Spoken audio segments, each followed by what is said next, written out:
سبحان الله وبحمده، سبحان الله العظيم. ازيكم ايها الشباب الحلوين، ايها الابطال الاساطير؟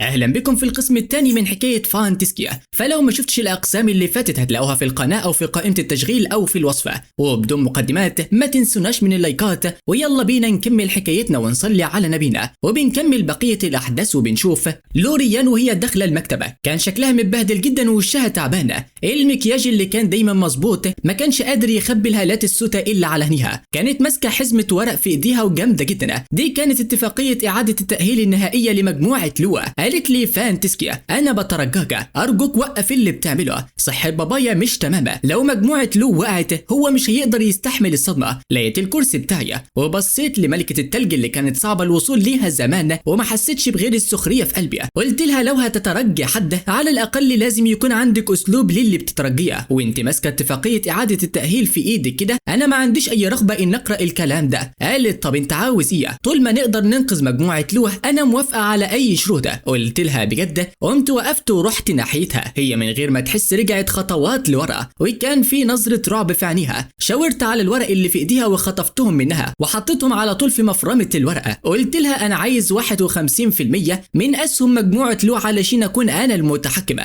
وكمان لو جانج وو لازم يعتذر لي قدام الناس كلها. قالت مستحيله، بابايا عمره ما يوافق على الشرط ده ابدا، مستحيل يحصل. رجعت قعدت على كرسي ورا المكتبه ونظرتي بقت حاده وتلج ومن غير ما اي تهاون يحصل. قلت يبقى مفيش كلام تاني يتقال. يا نيسا لو لو انت ما وافقتيش قبل ما اقفل السوق بكره وقتها عيله لو مش بس هتخسر الشركه، لا ده كمان هتشيل ديون مهوله فوق كتافها. ابقوا شيلوا النتيجه بقى. لوريان انهارت وقعدت على الكرسي وشها بقى شاحب زي الميتين، بصت لي كانها شايفه شيطان قدامها. قلت لها بكل برود اطلعي بره، ما تعطلنيش عن اكل عيش وتجمعي فلوسي. امرتها تمشي ولوريان خرجت من المكتب وهي بتترنح ومكسوره. وبعد كام يوم كنت قاعد في عربيه الرولز رويس وبصيت على مبنى مجموعه لوا اللي كان قدامه عدد لا يحصى من المحصلين بتوع الديون.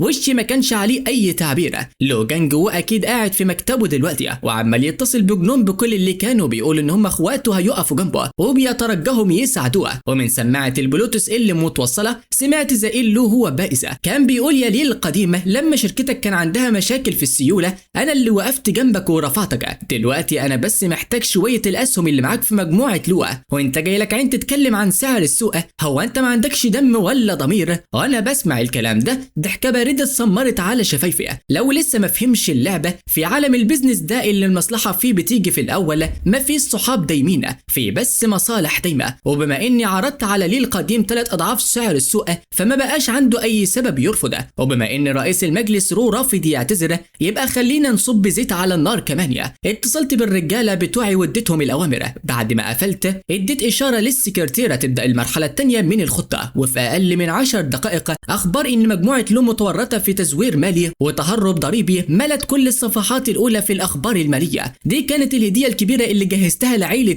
لو كان بيصرخ ويقول مستحيله، مفيش غير المديرين الكبار في الشركه هم اللي يعرفوا عن الدفاتر دي. ده فانتسكيا ازاي قدرت تحط ايدك عليها؟ صوت لو كان طلع وانا كنت بسمع من غير ما يتهز فيا شعره. همست وقلت يا عمي لو دي مجرد البدايه، سعر سهم مجموعه لو نزل للارض ومن غير اي سيطره وقيمتها السوقيه اتبخر منها اكتر من 10 مليار في ساعه واحده بس. وقت الغروب بيجي مطر شديد جدا وزي السيل نزل على منطقه جونج تشونج. نقط المطر كان حجمها كبيره وكانت بتخبط في ازاز العربيه وتعمل صوت طرقعه عالي ورا بعضه. مسكت شمسيه سوداء وخرجت من مركز التجاري العالمي، وفي لحظه شفت لوريان واقفه في نص المطره، ما كانش معاها شمسيه تحميها وجسمها كله كان مبلول لدرجه ان الميه وصلت لعظمها. شعرها كان لازق على وشها ومنكوش ومتبهدله. ظهرها اللي كان زمان دايما مفرود دلوقتي بقى منحني ومكسور ويصعب على الكفره. اول ما شافتني ظهرت جريت عليا بسرعه، بس البودي جارد بتاعي وقفها على بعد كام خطوه وقالت له وهي بتترجاني فانتسكيا ابوس ايدك انقذ ابويا، جاله ازمه قلبيه وهو دلوقتي في المستشفى،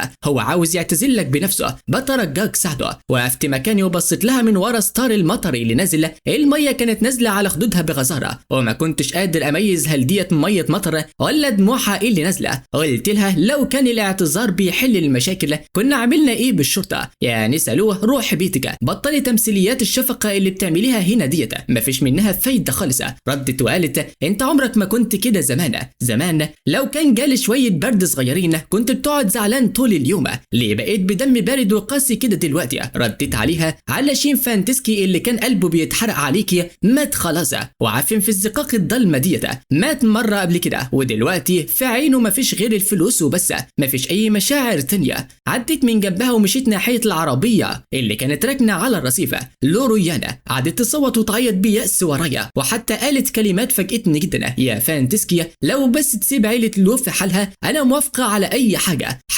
حتى لو انك اتجوزك. قلت لها تتجوزيني يا انسه لو بقيمتك الماديه اللي معاكي دلوقتي دي، انت حتى ما تصلحيش تشتغلي موظفه استقبال في شركه داينسكي اللي هي بتاعتي. قفلت باب العربيه بقوه، والباب كتم كل اصوات المطر وصوت الصويت بتاعها. اجتماع المساهمين بتوع مجموعه لو اتعمل في ميعاده زي ما كان متخطط له. فتحت باب غرفه الاجتماع وزقتها. الاوضه اللي كانت دوشه جدا قبل ما ادخل فجاه سكتت خالص وبقت هسه. عيون كل المساهمين اتعلقت بيا. مشيت بخطوات واثقه ناحيه الكرسي بتاع رئيس مجلس الاداره، الكرسي اللي هو رمز القوه والسلطه المطلقه، الكرسي اللي كان بتاع لو جانج زمان بس دلوقتي بقى ملكي انا. واحد منهم قال يا رئيس فان بص على الاسهم اللي في ايدينا، احنا خلاص مضينا على كل العقود للتنازل والتحويل، ومن النهارده مجموعه لو بقت كلها تحت ايدك وفي قبضتك. كذا واحد من المساهمين قربوا مني بسرعه وهما بيتمسحوا فيا وبينافقوا، وشوشهم كانت مليانه ابتسامه صفراء ونفاقه. الثعلب العجوز منهم بيغير رايه وكلامه اسرع من قلب صفحات الكتابه.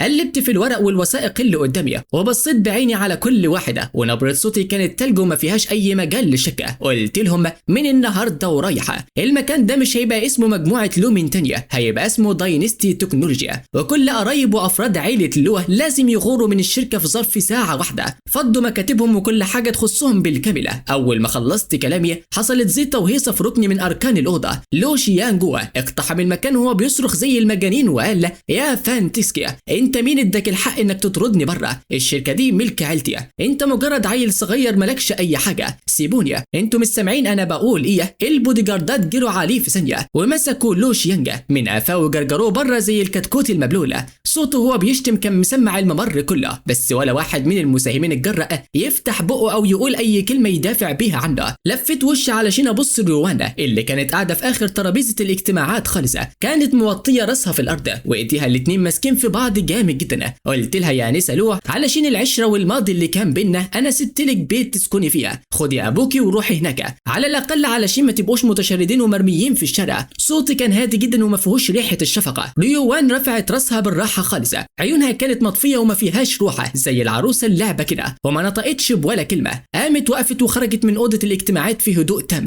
وقفت في البلكونه ومنظر النيل والليل في جونج تشويه كان كله قدام عيني. انهيار عيله لو عمل هزه وزلزال كبير في وسط الماليه اللي كانت ماسكه المكان، بس انا كنت عارف ومتاكد جوه قلبي ان دي مجرد طوبه واحده في بناء الامبراطوريه بتاعتي اللي انا باسسها. يا اخ فان الطريقه اللي خلصت بيها على عيله ليو كانت نظيفه وقاطعه جدا، بس حته الارض المتخصصه لتصنيع الشيبس اللي حاطط عينيك عليها اليومين دولت خايف ان بلعها ما يبقاش بالسهوله ديت. قلت له يا اخ زوا هو انت ما سمعتش اخبار ولا ايه؟ الشاب تشاور بصباعه ناحيه ترابيزه حفله مش بعيد عننا، كان في ست قاعده هناك، نظرتها كانت حد زي السيف اللي لسه طالع من جرابه حلنا، كل حته فيها كانت بتطلع هيبه وشخصيتها بتقول للناس ابعدوا عني. باي نينجا هي اللي ماسكه دفعه عيله باي في منطقه بيوا، وهي المسيطره والكل في الكل في قطاع الذكاء الاصطناعي، وكمان على مدار ال10 سنين الجايين عيله باي حط عينها هي كمان على مشروع الشيبس ده. الست دي لها لقب مشهوره بيقولوا عليها الجنيه ام شعر احمر،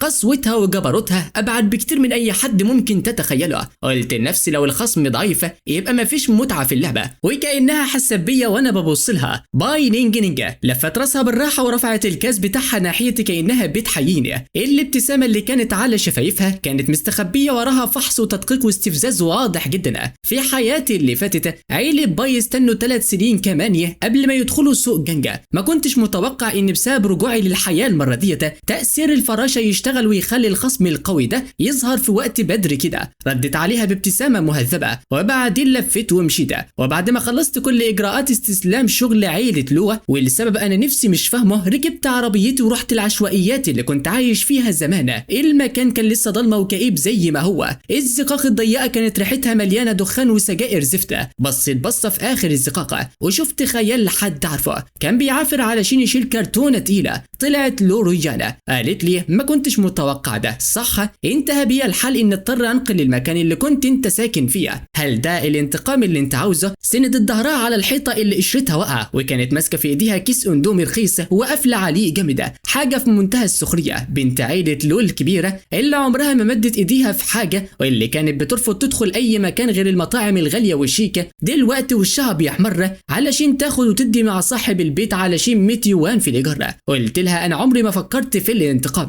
انا بس بسترد الحاجات اللي هي من حقي، اما بالنسبه لطريقه عيشتك فدي حاجه ما تخصنيش في اي شيء. سالتني يا فانتسكيا لو ما كنتش اخدت الشيك ده زمان ولو الدنيا ما اتغيرتش هل كنت هتفضل تحبني بقيه حياتي؟ لما سمعت السؤال ده سكت لحظه وبعدين ضحكت ضحكه مكتومه. السؤال ده كان مطير النوم من عينيا ليالي كتير في حياتي اللي فاتت ده، بس في اللحظه دي السؤال بقى ملوش طعم وباهت جدا. قلت لها مفيش حاجه اسمها لو يا انسه لوا، لو ده حرف شعبطه في الجو. البني ادم ما ينفعش يفضل عايش في الماضي طول عمره. طلعت رزمه فلوس من جيبي وحطيتها فوق الكرتونه اللي جنبها. قلت لها ده مش شفقه عليك، ده علشان انهي كل حاجه بينا خالصه، دي اخر مره هساعدك فيها ومش عاوز اشوف وشك تانيه. لفيت ظهري ومشيت بخطوات واسعه سريعه ناحيه العربيه الفخمه بتاعتي. من ورايا سمعت صوت لوريان وهي بتعيط وتشخق بصوت مكتومه، صوتها كان بيرن في الزقاق الضيقه. السحاب السوداء كان مالي السما فوق جينج تشينجا وكان عامل جو وحش جدا. وفي اوضه الشاي كانت باي نينج نينج قاعده قدامي،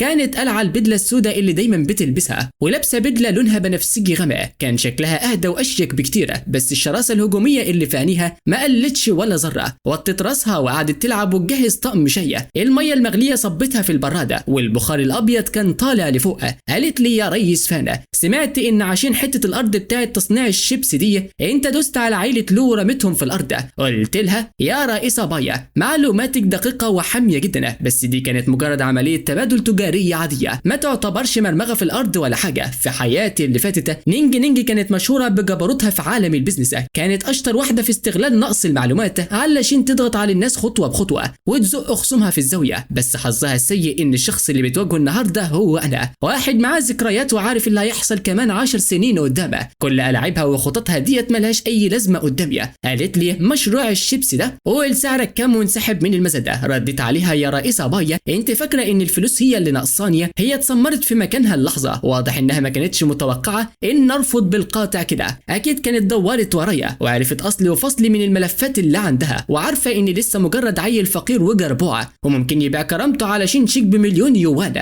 بس اللي هي ما تعرفوش ان طمعي وشهيتي دلوقتي اكبر بكتير من اللي كانت تتخيله. قالت لي يا فانتسكيا الشغل محتاج تفكير على المدى الطويل، انك تعادي عيل باي ده مش هيجيب لشركتك تاينستي اي منفعه ولو صغيره. قلت لها يا رئيسه باي انا عندي طبع وحشه، كل ما الناس تمنعني ان اقرب من حاجه كل ما رغبتي تزيد ان اجربها. الجو في اوضه الشاي فجاه بقى زي التلج. باي جينج جينج مدت ايديها على كوبايه الشاي وقامت وقفت فجاه. صوت كعب جزمتها العالي وهو بيخبط في الارض الخشبه كان صوته حد وبارد جدا. لما وصلت عند الباب وقفت فجاه ومالت براسها وبصت لي وقالت اتمنى ان ظهرك يفضل مفرود ويستحمل لحد ميعاد المزاد الاسبوع الجاي. الباب بيتفتح ويتقفل بقوه. حطيت كوبايه الشاي وبصيت على المدينه الزحمه من الشباكه. تدخل عيل باي فعلا يمثل مشكله، بس في لسته الاحداث المستقبليه اللي في دماغي باي نينج نينج الاسبوع الجاي هتقع في ازمه سيوله ماليه ضخمه جدا بسبب فشل عمليه دمج شركتها اللي بره. وده هو الكارت الرابح اللي في ايدي. الممر بتاع المستشفى كان هادي هدوء يخوف. فتحت باب الاوضه وشفت لو جانجو ما كملناش نص شهر من اخر مره اتقابلنا فيها. لورو يوان كانت قاعده جنب السرير وموطيه راسها وبتقشر تفاحه، حركتها كانت تقيله ومش عارفه تتصرف. قالت لي انت جاي هنا تعمل ايه؟ جاي تتفرج على عيله لو هي اضحكه للناس الاساس. قلت لها انا مش فاضي وتافه للدرجه دي، انا جاي ابلغ رئيس مجلس الاداره السابق له بحاجه. لو جانجو فتح عينيه بالراحه ونظرته كانت مشبعه وهو بيحاول يركز في وشي. فتح بقه وصوته كان رايح ومبحوح لدرجه انك بالعافيه تسمعه، وقال انت كسبت، مجموعه لو خلاص راحت، عاوز ايه تانية؟ قلت له انا عاوز عقدي الملكيه بتاعه مصنع عيله لو القديم اللي في منطقه نانتنشا، وفي المقابل انا هدفع كل فواتير علاجك في المستشفى، وكمان هشوف وظيفه محترمه لرويو وانا. التفاحه وقعت من ايد لو، خبطت على الارض، رفعت راسها بسرعه وبصت لي بحده، وعيونها كانت مليانه ذل وغضب. وبس الاكتر من ده كان شعور قوي بالعجز. قالت لي يا فانتسكيا، هو انت لازم تدفن اخر فتافيت الكرامه اللي باينه من عيله لو؟ قلت لها الكرامه دي الواحد هو اللي بيصنعها، مش بتتاخد من حد. يا ريس لو امضي هنا. لو استخدم ايده اللي كان كلها عظم وبتترعش علشان يمضي اسمه على الورقه، وفي اللحظه اللي ساب فيها القلم كانه كان فقد اخر نقطه طاقه في جسمه. شلت الورقه ولفيتها علشان امشي. مفيش حد كان يعرف ان تحت المصنع القديم المهدود ده في خط مترو انفاق الحكومه بتخطط له، وده هيحول المنطقه لمركز تجاري عالمي. في حياتي اللي فاتت عيله لو ما عرفوش قيمه المكان وباعوه برخص التراب، بس في حياتي دي الحاجه الحلوه ديت مكتوبه لي وانا اللي هاخدها وتبقى ملكي. وصلت عند الباب ووقفت وظهري لرويوان وقلت لها بكره تروحي لقسم الموارد البشريه في شركه داينستي علشان تستلمي شغلك، هتكوني المساعده الشخصيه بتاعتي ودي اخر فرصه ليكي. تاني يوم رويوان بتلبس البدله بتاعه الشغل ووقفت قدام مكتبي. وقفتها كانت ناشفه ومخشبه، ايديها الاتنين كانوا ماسكين الدواسه بقوه وجامد جدا. ما رفعتش عيني خالص وفضلت بقلب في ورق المزايد اللي في ايدي، وصوتي كان بارد وما فيهوش اي انفعال. قلت للمساعده له اعملي 10 نسخ من الورق ده، والساعه 3 العصر النهارده اجهزي علشان تروحي معايا نقابل بي نينج. نفوذ عيله بي في مدينه بيوه واصله لدرجه عميقه جدا. هي فعلا عاوزه تخش معايا في معركه وش لوش.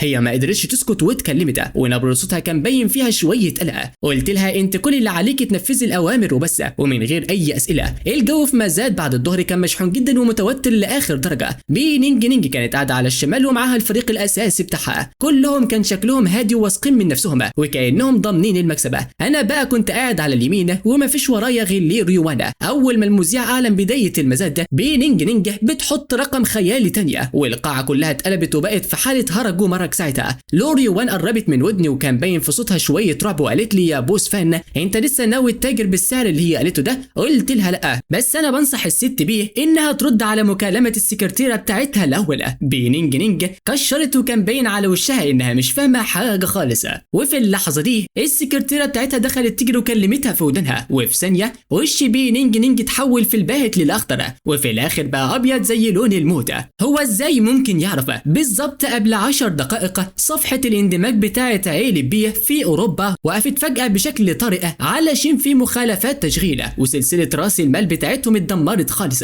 وانا كنت عارف كل ده من بدري جدا. هي قالت لي انت اللي عملت كده؟ ردت عليها انا بس كنت عارف النتيجه من بدري. قلت لها يا ست بيه لو عيله بي مش قادره تدفع الفلوس ديت دلوقتي فانا مش هسيب مشروع الرقائق ده يضيع من ايدي. رفعت لوحه المزاد بتاعي من السعر اللي عيله بي قالته. القاعه اتقلبت خالص وكل العيون كانت متشرده عليا. بي نينج كانت بتبص لي بحده وكانها عاوزه تاكلني صاحيه. وبعد المزاد خالص نزلت من الاسانسير ولقيت بي نينج سند على باب عربيتي وكان شكلها متبهدل شويه. قالت لي فانتسكي انت مين بالظبط؟ عيل صايع لسه في العشرينات من عمره مستحيل يكون عنده بعد نظر وتكنيك زي ده. قلت لها انا مين ده مش مهمه، المهم ان الست بيه دلوقتي محتاجه فلوس ضروريه علشان تسند الخرم اللي حصل في اوروبا. رفعت راسها وبصت لي بصدمه وحذر. دي كانت اكبر ازمه سريه لعيله بيه ومحدش يعرف عنها حاجه، وهي ما سابتش ولا فرفوتة معلومات تسرب. ومع ذلك انا قلت لها بكل بساطه، قلت لها جذور عيله بيه في مدينه بيو عميقه وانا مش عاوز احاربكم لحد الموت.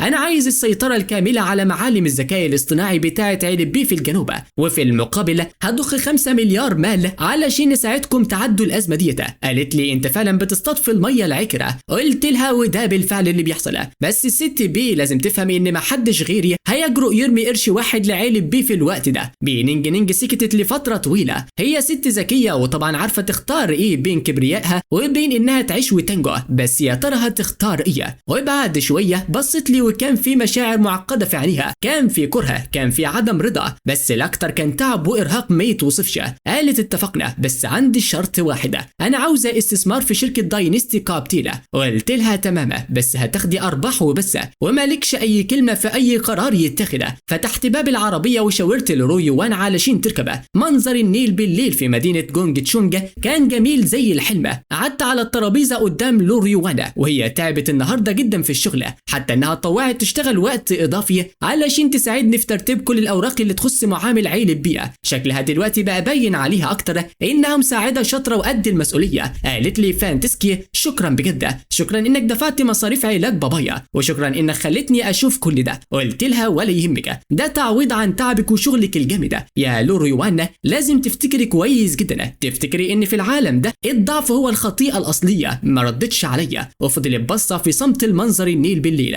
الاستحواذ على معامل الذكاء الاصطناعي بتاعت عيلة بيه كان معناه ان انا خلاص خدت تذكره رسميه علشان ادخل مجال الذكاء الاصطناعي بايدي ورجليا. مستقبل المجال ده في ال5 سنين الجايين هيبقى في قبضتي وتحت سيطرتي على طول. طلبت ازازه نبيذ احمر وفضلت ابص على الانوار اللي بتلمع في الناحيه الثانيه من جونج تشينج، وعيني كانت بتلمع فيها الطموح. سالتني هل هتفضل مستهدف عيله لو في المستقبل؟ قلت لها عيله لو خلاص ما بقتش تستاهل وقتي، هدفي دلوقتي هو السما والنجوم البعيده. لو يوان بصت لي بنظره فيها مشاعر عمري في حياتي ما شفتها قبل كده، بس انا ما اهتمتش بكل ده. قمت وقفت وظبطت الجاكيت بتاعي، وكانت نظرتي كلها اصرار. جوه معمل الذكاء الاصطناعي كان في مئات السيرفرات اللي بتعمل صوت زنه واطيه. اللوجو اللي كان بتاع عيلة بيه اتشال خلاص واتحط مكانه لوجو داينستيا. كنت بتفرج على البيانات وهي بتتحرك على الشاشه، وانا عارف كويس ان الاكواد دي هي منجم الذهب بتاع ال10 سنين الجايين. لو يوان قربت وهي شايله كوم التقارير، وحركتها بقت اسلس بكتير من الاول. قالت لي يا استاذ فان، كبير العلماء البروفيسور دونج عايز يقابلك، هو مش عاجبه خالص التخفيضات الكبيره اللي انت عملتها في مزاد الفرق التقليدي.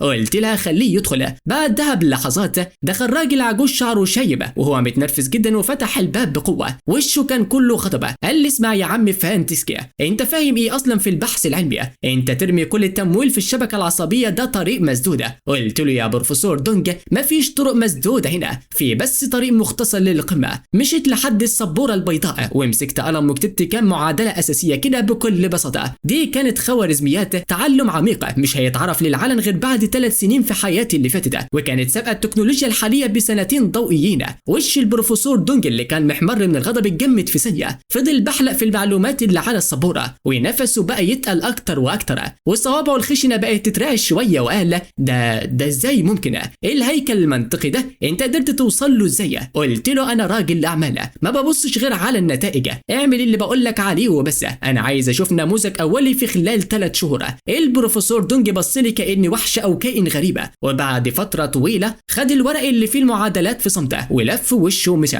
بعد ما ثبت راجل في مجال الذكاء الاصطناعي، نقلت تركيزي على طول لصناعه السيارات اللي شغاله بالطاقه الجديده. في حياتي اللي فاتت الصناعه دي عملت اساطير بيزنس بالاف المليارات، ومناجم الليثيوم كانت اهم مورد اساسي في اللعبه كلها. انا جيت هنا النهارده مخصوص علشان اخد اهم رخصه تعديل للليثيوم. القاعه كانت مليانه حيتان بيزنس، وبينينج نينج كانت هناك برضه، ورجعت لهيبتها وشطارتها المعتاده، وكانت واقفه بتدردش مع كام راجل اعمال اجنبي بكل وده. لما شافتني قربت وقالت لي يا استاذ فانا، انت لسه ما خلصتش من قصه الذكاء الاصطناعي وعاوز تدخل في بطاريات الطاقه الجديده؟ طمعك كبر قوي، خلي بالك لا تتخنق. قلت لها والست بي هتعرف منين من غير ما تجرب؟ وبالعكس بقى، عيلة بي سدت الخرم اللي في اوروبا ولا لسه؟ وشها اتشد اللحظات، بس استعادت هدوءها بسرعه وشربت بق من النبيذ كأن مفيش حاجه حصلت. وفجاه تم الاعلان، بنعلن ان الشركه اللي كسبت حقوق التعدين الاوليه لمنجم الليثيوم في الشمال الغربي هي شركه داينستيا. القاعه كلها اتصدمت، وعيون الكل كانت متوجهه عليا زي كشافات النور. الكاس اللي في ايد بينج بينج اتهز ونقطتين نبيذ وقعوا منه. كانت بتبص له وهي مش مصدقه خالص. هي كانت متفقه مع 3 حيتان في الصناعه وعاملين شبكه علشان يحصروني، بس هي ما كانتش تتوقع ان انا عديت من فوقهم كلهم ومضيت اتفاق الدعم الصناعي مع الحكومه المحليه مباشره. قالت لي انت رحت الشمال الغرب امتى؟ رجالتي كانوا مراقبينك في الجدول بتاعك كل يوم وما شافوكش رحت هناك خالص. قلت لها يا ست بيه المفروض كنت تراقبي عقلي وتفكيري. خدت لوري يوان ومشيت بخطوات واسعه لقدام، وبعد ما مضيت عقد حقوق مناجم الليثيوم ركنت الشغل شويه ورجعت يانشينج علشان اخلص اخر مصلحه ليا هناك. القصر القديم بتاع عيله لوه كان متشمع خالص واللازق مال البوابه الرئيسيه، وعلشان لو جونج كان مشتبه فيه في جرائم اقتصاديه اتمنع من السفر بره البلد، وما كانش قدامه غير انه يقعد في الملحق بتاع القصر القديم. فتحت الباب وريحه كمامه قويه خبطت في وشي. لو جونج كان قاعد على كرسي متحرك ومديني ظهره وبيبص في الفراغ من الشباك. لما سمع الصوت لف راسه بالراحه معاه، ولما شافني عيني لمعت فيا بغل وحقد قبل ما ترجع تموت وتطفي من تانية. قال لي